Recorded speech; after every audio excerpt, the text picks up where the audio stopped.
A história do cristianismo. No vídeo de hoje, um texto publicado no jornal Mensageiro da Paz em maio de 1984, que vai tratar sobre Urbano II promove cruzada, Pedro, o ermitão pregando a cruzada, partida da primeira cruzada, segunda expedição, os cruzados em Antioquia, os cruzados avistam Israel e a tomada de Jerusalém. Um povo que não conhece a sua história está condenado a repeti-la. Se inscreva no canal, comenta, curta, compartilha e ative o sininho das notificações.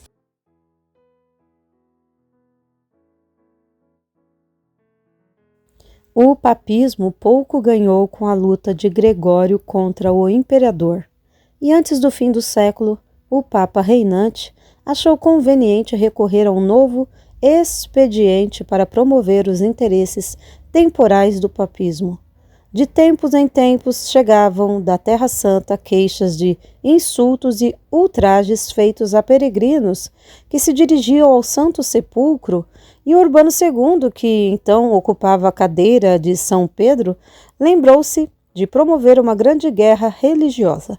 Imaginou que, se pudesse envolver a Europa neste projeto e privar a diferentes países dos seus melhores soldados, ser-lhe-ia fácil dar o impulso às suas pretensões temporais, como até então nenhum papa conseguira dar, visto que os barões turbulentos e os príncipes poderosos estariam ausentes dos seus países e não haveria ninguém que lhe pudesse fazer oposição.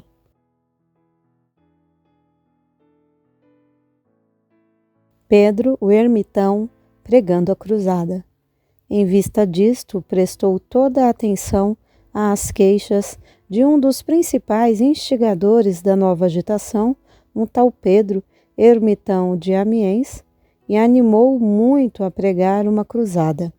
Este homem notável tinha visitado Jerusalém no ano 1093 e viu com indignação a maneira como os seus companheiros de peregrinação eram tratados pelos turcos que estavam de posse da cidade, e nessa ocasião fez um voto solene de levantar as nações da Europa contra os infiéis, voto que se propunha agora cumprir.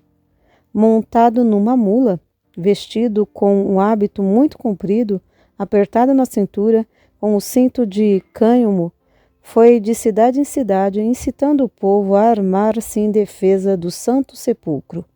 Os seus apelos calorosos causaram ora medo, ora indignação aos seus ouvintes e produziram rapidamente o efeito desejado.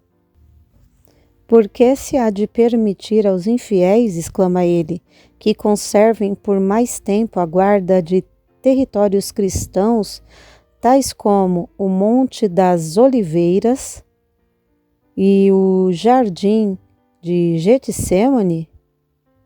Por que hão de os adeptos de Maomé, os filhos da perdição, manchar com seus pés hostis a terra sagrada que foi testemunha de tantos milagres e que ainda hoje fornece tantas relíquias com um manifesto poder sobre-humano?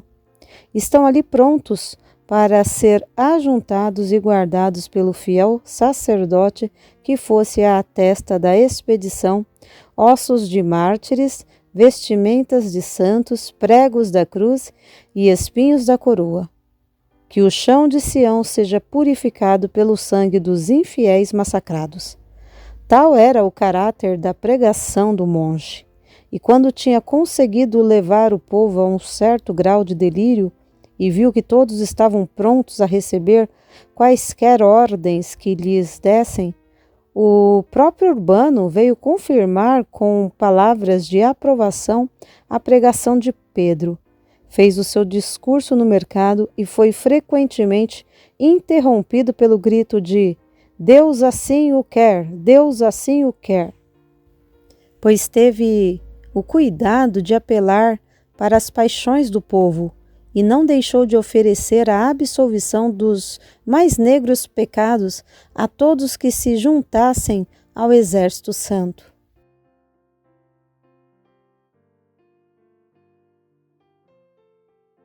Partida da Primeira Cruzada. Em consequência destes apelos, uma grande multidão, em número de 60.000 homens, partiu para a Palestina na primavera do ano de 1096, tendo Pedro à sua frente. Eram principalmente camponeses, segundo parece, e tão ignorantes que dizem que perguntavam em todas as cidades por onde passavam. Já estamos em Jerusalém? Mal pensando que estavam destinados a nunca chegarem à Cidade Santa. Depois de imensos reveses, chegaram a Constantinopla e atravessaram o Bósforo, mas, tendo seguido até a capital turca, encontraram com um exército comandado por Solimão, o sultão de Icônio, que os derrotou quase completamente. Dos 60.000 que tinham partido, só voltou um terço para contar a derrota.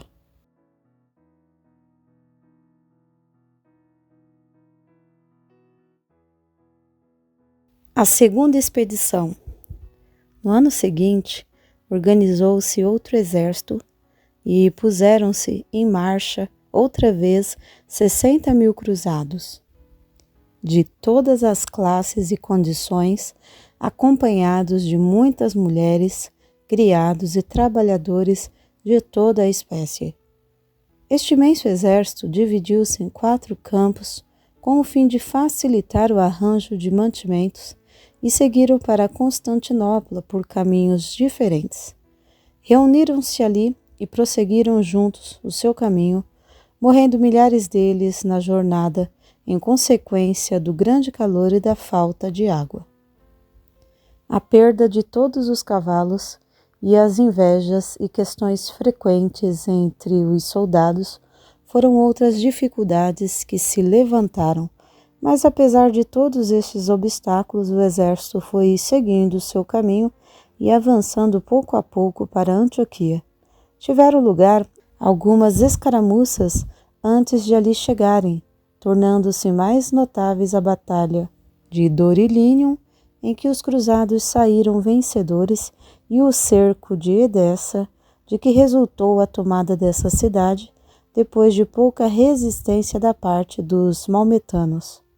Antioquia, contudo, não se rendeu tão facilmente. A fertilidade da região verdejante ao redor da cidade foi tão perigosa para a causa da cruzada como tinham sido as planícies ardentes e estéreis da Frígia, alguns meses antes. Os sitiantes, logo que se viram nas margens férteis do Orontes e entre os bosques de Defene, entregaram-se aos mais loucos excessos. A aproximação do inverno veio encontrá-los desprevenidos.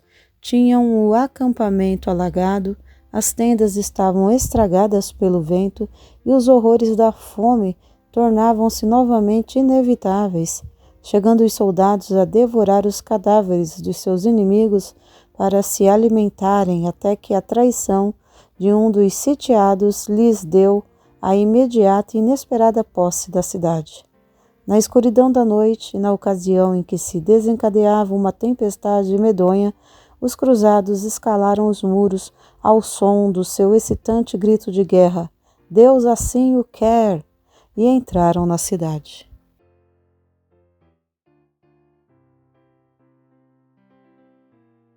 Os cruzados em Antioquia. A tomada de Antioquia pelos cruzados não ficou por muito tempo sem contestação. A guarnição não se tinha rendido completamente, e o seu espírito guerreiro animou-se quando tiveram conhecimento de que vinham em seu auxílio um exército de 200.000 turcos sob o comando de Queboga, príncipe de Mossul. À proporção que a perspectiva dos maometanos ia melhorando, a dos cruzados ia se tornando pior, e mais uma vez estavam ameaçados de derrota. Veio, porém, ajudá-los a superstição, e tendo sido, como diziam, repentinamente descoberta a lança que atravessou o lado ao Salvador e cujo esconderijo foi revelado a um monge astucioso chamado Bartolomeu, deu isso lugar a uma reação maravilhosa no ânimo dos cruzados. Podemos aqui dizer que foi o monge que achou a lança. Tinha-lhe sido revelado em sonhos, segundo dizia ele, que a lança estava debaixo do grande altar da igreja de São Pedro, mas só depois de outros terem procurado numa profundidade de 12 pés, foi que ele ofereceu a sua ajuda. A hora que ele escolheu para isso era muito própria, o crepúsculo, e o hábito que ele desceu era igualmente muito próprio, um grande capote. Havia debaixo desse lugar para os ferros de muitas lanças. Bartolomeu teve bom êxito na busca e saiu da cova com o ferro de uma lança na mão, que mostrou em triunfo ao exército desanimado. O efeito foi maravilhoso. Com um grito animador de que Deus se levante e que seus inimigos sejam desbaratados, as portas da cidade foram logo abertas e o exército precipitou-se sobre o inimigo descuidoso. A vitória foi certa e os sarracenos foram expulsos do campo como palha diante do vento. O resultado foi decisivo e os grandes despojos dos inimigos caíram nas mãos dos cruzados. Voltaram para a cidade com grandes demonstrações de alegria e depois de proclamarem um dos seus chefes, chamados Boemonde, como príncipe de Antioquia, entregaram-se durante 10 meses a toda espécie de vício e preguiça, completamente esquecidos, ao que parece, das tristes experiências que tinham sofrido.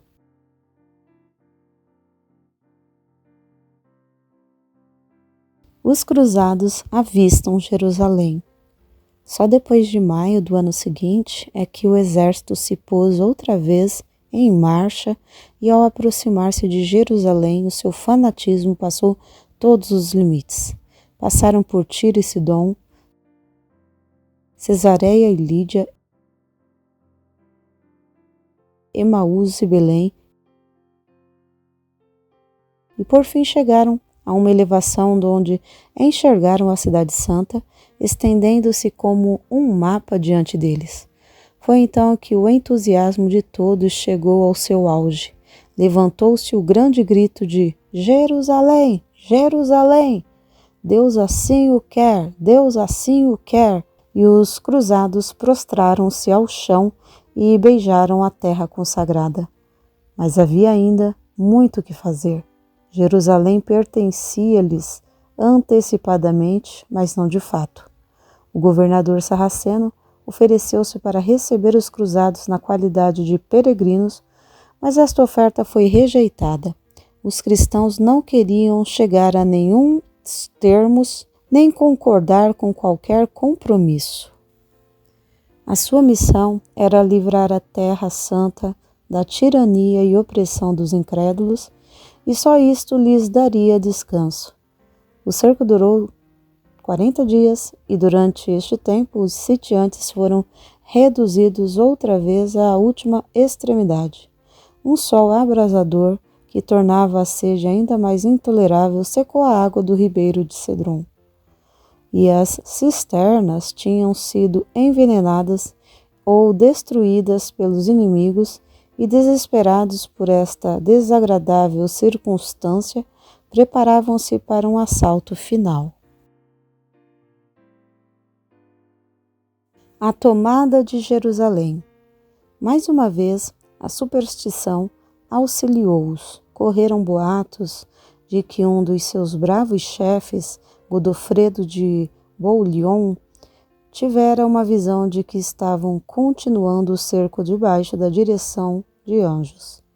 Vira uma forma brilhante, com armadura celestial pairando sobre o Monte das Oliveiras, brandindo uma espada desembainhada e dando sinal para esse último assalto.